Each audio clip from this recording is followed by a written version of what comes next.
জামাত ইসলাম আসলে গৃহপালিত হওয়ার মতো সংগঠন না, ও অন্যকে গৃহপালিত বানাতে চায়। ক্ষমতার স্বাদ পেয়ে পেয়ে এদের জিহ্বা এবং স্বাদের প্রত্যাশাটা এত দীর্ঘ এবং এত লম্বা হয়ে গেছে, নিজেকে ওরা এখন নিয়ন্ত্রণ করতে পারছে না, ওরা বিরোধী দল হিসেবে নিজেদেরকে মানতে পারছে না। আর অন্তর্বর্তীকালীন সরকার তারা যে ক্ষমতায় তাদেরকে রেখেছিল এবং তাদের মতো করেই সমস্ত সেট আপ তারা করেছিল, এই 1.5 বছরের অভিজ্ঞতাটা কোনোভাবেই বলতে পারছে না, যার কারণে ব্যাটে বলে মেলে না, না মেলার পরে পার্লামেন্টে থাকবে না রাজপথে যাবে, আবার আলোচনা করবে না রাজপথে যাবে, তারা নিজের এখন দ্বিধা বিভক্তি হয়ে গেছে।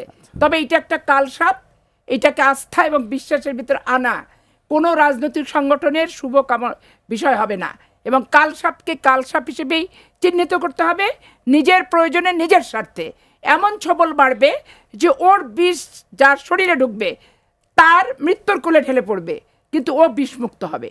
অতএব বিষ সম্পর্কে নাগরিক দেশবাসী প্রত্যেককে সচেতন এবং সাবধান থাকা উচিত।